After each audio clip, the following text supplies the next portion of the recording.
ఓం నమ శివాయ. ఓం నమో నారాయణాయ. ఓం శ్రీ స్వర్ణాకర్షణ కాళభైరవాయ నమో నమః. ఓం శ్రీ నరదృష్టి నివారణ కాళభైరవాయ నమో నమః. నమస్తే అస్తు భగవన్ విశ్వేశ్వరాయ మహాదేవాయ త్రయంబకాయ త్రిపురాంతకాయ త్రికాగ్నికాలాయ కాలాగ్నిరుద్రాయ నీలకంఠాయ మృత్యుంజయాయ సర్వేశ్వరాయ సదాశివాయ శ్రీమన్మన్మహాదేవాయ నమో నమః. హరి ఓం. మా ఛానల్కి స్వాగతం. చూస్తున్న వీక్షకులకు ప్రేక్షకులకు ప్రియ కాళభైరవ భగవద్బంధులకి స్వాగతం పలుకుతూ మమ్మల్ని ఎంతగానో ఆదరిస్తూ ఉండబడినటువంటి ప్రియ సోదరీమణులకు సనాతన ధర్మ సంరక్షకులకి అందరికీ కూడా మహాశివరాత్రి పండగ శుభాకాంక్షలు. మహాదేవుడి యొక్క ఆశీస్సులు అందరిపైన ఉండాలని, అందరినీ చల్లగా ఆశీర్వదించాలని, నిండు నూరేళ్ల ఆయురారోగ్యాలకు అందరికీ ప్రసాదించాలని, జాతక చక్రంలో ఉండబడిన గ్రహ గమనాలు దోషాలు తొలగిపోయి ఎవరైతే ఏదైతే కోరుకుంటున్నారో అన్నింటా విజయాన్ని సాధించేటువంటి ఆశీర్వచనాన్ని భగవంతుడు అందరికీ ప్రసాదించాలని మనసారా కోరుకుందాం. 1-3-2024 నుండి 15-3-2024 వరకు పుట్టినటువంటి వారందరికీ కూడా ముందస్తుగా జన్మదిన శుభాకాంక్షలు. గతంలో వివాహం చేసుకున్న వారికి వివాహ వార్షికోత్సవ శుభాకాంక్షలు. ద్వాదశ రాశుల్లో గ్రహ గమనాల్ని ఒకసారి వీక్షింపచేద్దాం. మేషరాశిలో గురు సంచార స్థితి, కన్యరాశిలో కేతు సంచార స్థితి, మకర రాశిలో కుజుడు మరియు శుక్ర సంచార స్థితి, కుంభరాశిలో రవి బుధాదిత్య రాజయోగము మరియు శనేశ్వర స్వామివారి యొక్క సంచార స్థితి. ఏడాది తర్వాత రవి భగవానుడు కుంభరాశిలో సంచారము, 30 సంవత్సరాల తర్వాత శని భగవాని చేత రవి తన స్వక్షేత్రమైనటువంటి శని భగవాన్తో కలిసి సంచారం చేయడము ఇది ఒక యోగదాయకం అని చెప్పి గమనించగలగాలి. అలాగనే మీనరాశిలో రాహు సంచార స్థితితో ద్వాదశ రాశుల్లో గ్రహ గమనాలు ఈ విధంగా ఉన్నాయి.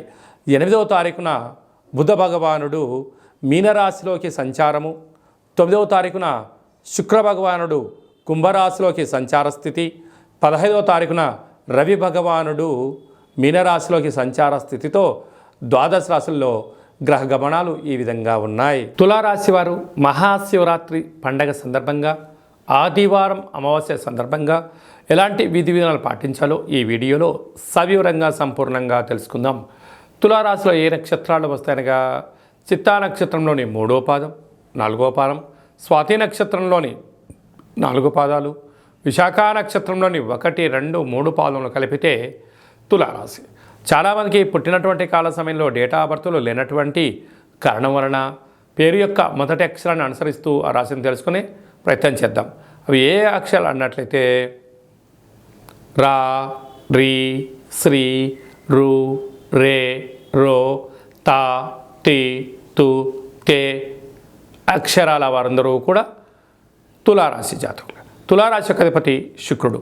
ఈ శుక్ర భగవానుడు తెలుపు వస్త్రాలకు, అద్భుతమైనటువంటి అదృష్టానికి, ఐశ్వర్యానికి యోగకారకుడు, కళ్యాణకారకుడు, విలాస గృహ భవన నిర్మాణ కార్యక్రమాలకు అధిపతి ఆయనే శుక్ర భగవానుడు.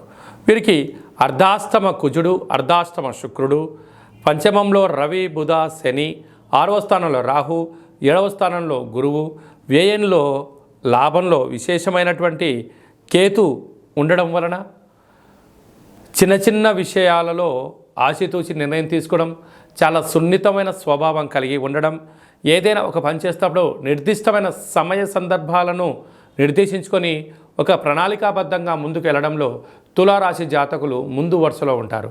కాకపోతే ఎవరైనా ఏదన్నా వీరు చేసేటప్పుడు ఆటంకాలు ఏమైనా చెప్పినట్లయితే అది ధర్మం అనిపిస్తే వీరు స్వీకరిస్తారు, అధర్మం అనిపిస్తే వీటిని వ్యతిరేకించే పరిస్థితి కూడా అధికంగా ఉంటుంది. కనుక ఇలాంటి కాల సందర్భంలో మహాదేవుడికి పంచామృతముల చేత, తెల్లటి విభూతి చేత, బొబ్బర్ల చేత మహాదేవుడికి అభిషేకం చేసుకుని ఆ బొబ్బర్లను బ్రాహ్మణోత్తములకు కానీ గోమాతకు కానీ ప్రవహించే నీటిలో సమర్పించినట్లయితే కుజదోషము, గ్రహదోషాలు తొలగిపోతాయని చెప్పి గమనించాలి.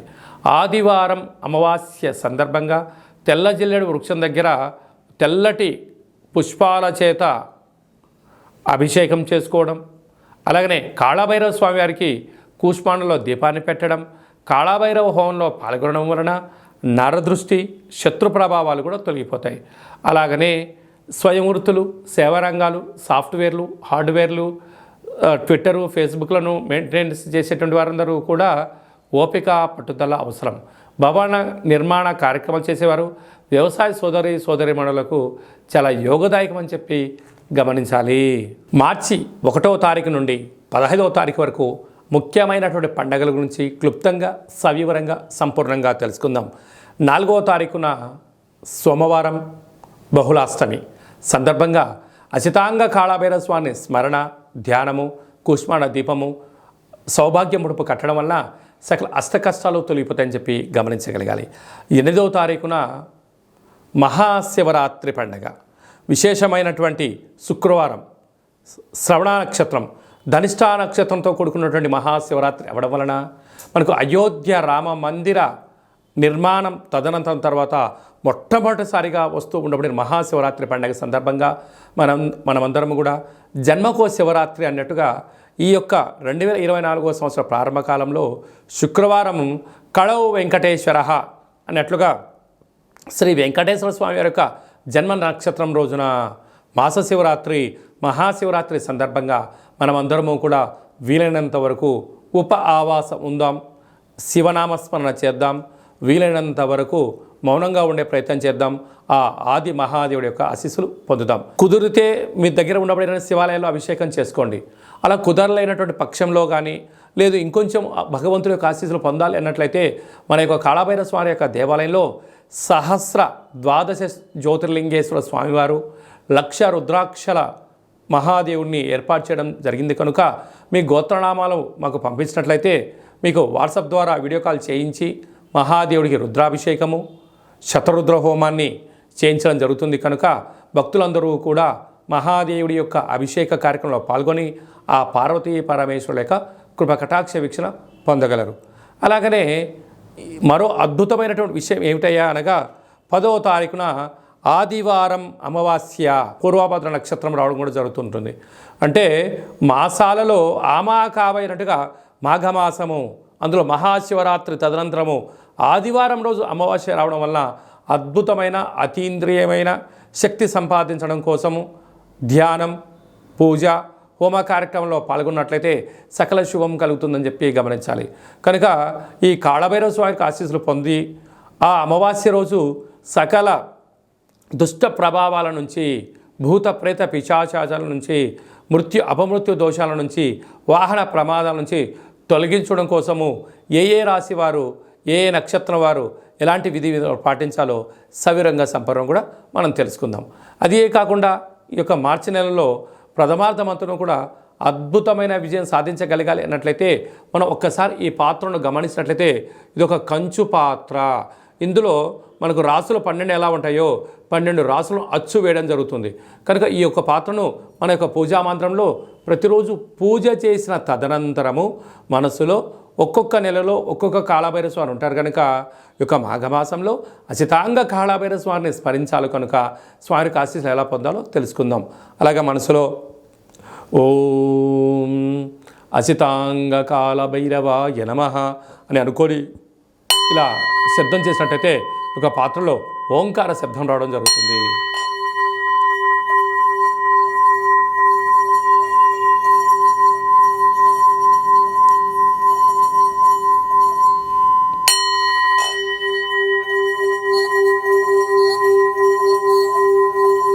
ఈ శబ్ద తరంగాల ద్వారా గృహంలో మనకు ఉండబడినటువంటి దరిద్ర దేవత బయటికి వెళ్ళిపోయి బయట ఉండబడినటువంటి లక్ష్మీమాత మన గృహానికి వస్తుందని చెప్పి కూడా గమనించగలగాలి. కనుక ఒక కాళభైరవ హోమాన్ని, కాళభైరవ స్వామి యొక్క పిరమిడ్ని, ఈ యొక్క అక్షయపాత్రని, డాలర్ని, కంకణాన్ని, మీకు కాలికి చేయి కట్టుకునేటువంటి సౌభాగ్యమైనటువంటి రక్షణ కవచాన్ని కూడా ఏర్పాటు చేయడం జరుగుతుంది. ఆసక్తి గలవారు ఈ కింది నెంబర్ని సంప్రదించి అక్షయ పాత్రను సొంతం చేసుకుందాం, అష్ట కష్టాలకు దూరంగా ఉందాం, అష్టైశ్వర్యానికి స్వాగతం పలుకుతామని చెప్పి గమనించాలి. మీ యొక్క వ్యక్తిగత జాతకం తెలుసుకోవాలనుకుంటున్నారా? మీరు పుట్టినటువంటి తేదీ, నెల, సంవత్సరం, సమయం, మీరు పేరు, మీరు ఏ వృత్తి చేస్తున్నారో రాసి మీరు వాట్సాప్ పంపించగలిగినట్లయితే సంపూర్ణమైనటువంటి 100 సంవత్సరాల జాతకాన్ని రాసి పంపించి పుట్టినప్పుడు గ్రహ గమనాలు ఎలా ఉన్నాయి, ప్రస్తుతం ఎలా ఉన్నాయి, రాబోయే కాలం ఎలా ఉండబోతున్నాయో సవివరంగా సంపూర్ణంగా కూడా మీకు తెలియజేయడం జరుగుతుంది. చాలామందికి డేటా ఆఫ్ బర్త్లు లేనటువంటి వారికి మీ పేరు యొక్క మొదటి అక్షరాన్ని అనుసరిస్తూ కాళభైరవ ఉపాసన చేత రమణ శాస్త్రం ద్వారా గవ్వల ద్వారా మీకు జ్యోతిష్యం తెలియచేస్తూ భూత భవిష్యత్ ఉత్తమాలను కూడా తెలియజేయడం జరుగుతుంది. కనుక మీ వ్యక్తిగత జాతకం తెలుసుకోవాలనుకుంటున్నట్లయితే ఈ కింది నెంబర్ సంప్రదించి అపాయింట్మెంట్ తీసుకొని సంప్రదించగలరు. అలాగా మీ అబ్బాయికి కానీ అమ్మాయికి కానీ ఎంత వివాహ ప్రయత్నం చేసినా వివాహం అవ్వడం లేదా, జాతకంలో ఎలాంటి దోషాలు ఉన్నాయి, వచ్చేటువంటి అమ్మాయి యొక్క కానీ అబ్బాయి యొక్క జాతకంలో ఎలాంటి యోగాలు ఉన్నాయో వివాహ పొంతన మన యొక్క దేవాలయంలో అద్భుతంగా చూడడం కూడా జరుగుతుంది. గతంలో వివాహం చేసుకున్నటువంటి దంపతులు తరచూ గొడవపడడం కానీ పోలీస్ స్టేషన్లు గొడవలకు వెళ్తున్నట్లయితే మీ పేరులో స్వల్పమైన మార్పు చేత మిమ్మల్ని ఆ పార్వతీ పరమేశ్వరులు ఎలా కలిసి ఉంటారో మీరు అలా కలిసి ఉండడానికి ఆధ్యాత్మిక సలహాలు సూచనలు కూడా ఇవ్వడం జరుగుతుంది. అలాగా మీకు అబ్బాయి కానీ అమ్మాయి కానీ పుట్టినట్లయితే మీ యొక్క వారి యొక్క పుట్టినటువంటి తిథి ప్రకారంగా, రోజు ప్రకారంగా, డేటు ప్రకారంగా, నక్షత్ర ప్రకారంగా ఎలాంటి పేరు పెట్టుకోవాలో ఆధ్యాత్మికమైనటువంటి పేర్లను మీకు సూచించడం జరుగుతుంది. అదే కాకుండా చాలామందికి కాళభైరవ మంత్ర ఉపదేశం ఎలా తీసుకోవాలి, కాళభైరవ సాధన ఎలా చేయాలి, కాళభైరవ స్వామి ఆశీస్సులు ఎలా పొందాలో అని అనుకుంటుంటారు. వారందరికీ కూడా మన యొక్క దేవాలయంలో మంత్రోపదేశం, జపము, తర్పణము, హోమ కార్యక్రమాన్ని ఎలా చేసుకోవాలో తెలియజేస్తూ ఆధ్యాత్మిక సలహాలు సూచనలు మీకు ఇవ్వడం జరుగుతుంది. కనుక ఆసక్తి గలవారు ఈ కేంద్రము సంప్రదించి ఈ మహాశివరాత్రి సందర్భంగా అందరి యొక్క గోత్రనామాల్ని మీరు పంపించినట్లయితే మీకు పూజ చేసి స్వామి యొక్క ప్రసాదాన్ని ఒక రుద్రాక్షను ప్రసాదంగా కూడా పంపించడం జరుగుతుంది. కనుక అందరూ కూడా గోత్రనామాల్ని ఈ యొక్క ఫోన్ నెంబర్లకు వాట్సాప్ పంపించగలరు. అందరిపైన మహాదేవుడి యొక్క ఆశీర్వాదాలు ఉండాలని కోరుకుంటూ ఆశీర్వచనం. సర్వమంగళ మాంగళ్యే శివే సర్వార్థి సాధికే శరణ్యే త్రయంబకే దేవి నారాయణి నమోస్తుతే. హరి ఓం. శతమానం భవతి శతాయు పురుష సతేంద్రియ ఆయుష్యేవేంద్రియే ప్రతిష్టతి. ధనం ధాన్యం బహుపుత్రలాభం శత సంవత్సరం దీర్ఘమాయు. సర్వే జనా సుఖినో భవంతు. లోకా సమస్తా సుఖినో భవంతు. సర్వం శివార్పణమస్తు.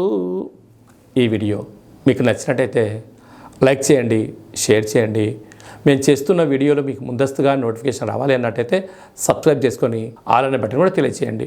మీరు ఎవరి క్షేమాన్ని కోరుకుంటున్నారో లేదా మీ క్షేమాన్ని ఎవరైతే కోరుకుంటున్నారో వారందరికీ ఈ మహాదేవుడి యొక్క అభిషేక కార్యక్రమమైనటువంటి ఈ వీడియోను అందరికీ ఫార్వర్డ్ చేయండి. మహాదేవుడి యొక్క ఆశీస్సులు పొందండి.